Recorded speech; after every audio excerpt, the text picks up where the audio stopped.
আমি তারা যে বিষয়ে আমায় প্রশ্ন করেছেন আমি তদন্তে পূর্ণ সহযোগিতা করেছি। আমার ধারণা তারাও যথেষ্ট সন্তুষ্ট সই সংক্রান্ত, কিন্তু এর বিষয় না, সই বিধানসভা সই সংক্রান্ত বিষয়ে প্রশ্ন কি করেছেন আমি তার উত্তর দেবো না। কিছু নথি দেখিয়েছেন, কিছু প্রশ্ন করেছেন, ইনভেস্টিগেশন চলছে, প্লিজ দরজাটা ছেড়ে দিন।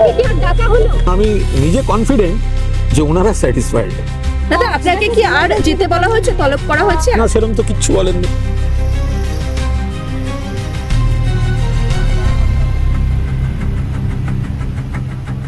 আজ সকাল সকাল অভিষেক বন্দ্যোপাধ্যায় তৃণমূলের যিনি সর্বভারতীয় সাধারণ সম্পাদক এবং সাংসদ তৃণমূলের, তার বাড়িতে পৌঁছে যায় সিআইডির 5 জন আধিকারিক এবং সেখানে অভিষেক বন্দ্যোপাধ্যায় দেখা পাওয়া যায়নি।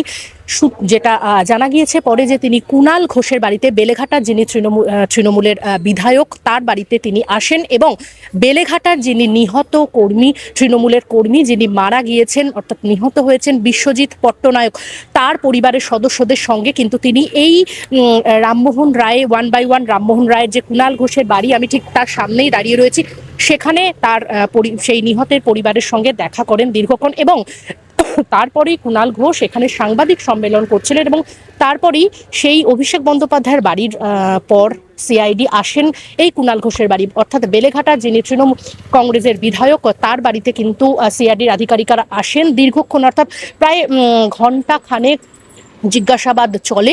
তারপর সিআইডি আধিকারিকরা কিছুক্ষণ পরেই কিন্তু বেরিয়ে গেলেন এবং সিআইডির তরফে কিন্তু ভিডিওগ্রাফিও করা হয়। কুণাল ঘোষের যেটা দাবি যে বিধানসভার যে সই বিতর্ক, যে বাহারুল ইসলাম যে জানিয়েছেন, বিস্ফোরক অভিযোগ করেছেন যে অধ্যক্ষ, যে বিধানসভার যিনি বিরোধী দলনেতা অর্থাৎ শোভনদেব চট্টোপাধ্যায় কে বিরোধী দলনেতা করার জন্য যে সই দেওয়া হয়েছে, সেই সই যে বাহারুল ইসলামের নয়, তিনি কিন্তু সেটা জানিয়েছেন ক্যানিং পূর্বের তৃণমূল কংগ্রেস বিধায়ক বাহারুল ইসলাম সেই বিস্ফোরক অভিযোগ করেছেন এবং তারই তদন্তে কিন্তু সিআইডি বিভিন্ন বিধায়কদের বাড়িতে যাচ্ছেন। নয়না বন্দ্যোপাধ্যায়ের বাড়িতেও গিয়েছিলেন, কুণাল ঘোষের বাড়িতেও এসেছিলেন, দুদিন আগে তিনি বাড়িতে ছিলেন না, আবার তাদের গতকাল আসার কথা ছিল, গতকাল তারা আসেননি এবং আজ তারা এসছেন। কুণাল ঘোষের যেটা দাবি যে সই বিতর্কের অর্থাৎ সই ইস্যুতেই সিআইডি তার বাড়িতে আসে বলেই জানাচ্ছেন এবং এই যে সিআইডির জেরার মুখোমুখি হওয়ার পর যখন সিআইডি বেরিয়ে গেলেন, তারপরও কুণাল ঘোষ কিন্তু যথেষ্টই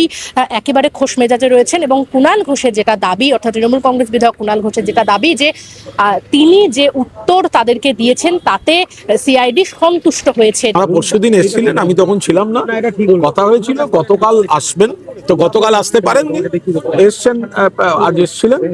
তো আমি তারা যে বিষয়ে আমায় প্রশ্ন করেছেন আমি তদন্তে পূর্ণ সহযোগিতা করেছি। আমার ধারণা তারাও যথেষ্ট সন্তুষ্ট সই সংক্রান্ত, কিন্তু এর বিষয় না, সই বিধানসভা সই সংক্রান্ত বিষয়ে প্রশ্ন কি করেছেন আমি তার উত্তর দেবো না। কিছু নথি দেখিয়েছেন, কিছু প্রশ্ন করেছেন, আমি তার উত্তর দিয়েছি, আমি কোঅপারেট করেছি এবং আমি নিজে কনফিডেন্ট যে ওনারা স্যাটিসফাইড। দাদা, আপনাকে কি আর যেতে বলা হয়েছে, তলব করা হয়েছে? না, সেরকম তো কিচ্ছু বলেননি। আপনি তো আজকেও রিল্যাক্স মোডে দেখতে পাচ্ছি। তো রিল্যাক্স মোডে থাকবো না কেন? আমি আমি আমি তো এতখানি কনফিডেন্স নিয়ে বলছি দে আর স্যাটিসফাইড। তারা আমাকে যা প্রশ্ন করেছেন, যা নথি দেখিয়েছেন, সে বিষয়টা তো আমি বলবো না, বা তারা যে প্রশ্ন করেছেন এবং তাতে আমার যে উত্তর পেয়েছেন, তারা আমি সহযোগিতা করেছি এবং তারাও অত্যন্ত সন্তুষ্ট।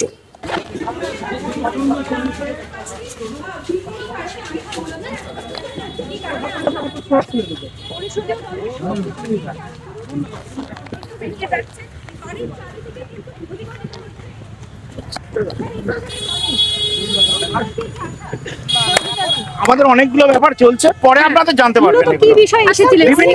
ইনভেস্টিগেশন চলছে, প্লিজ দরজাটা ছেড়ে দিন। কি আর ডাকা হলো?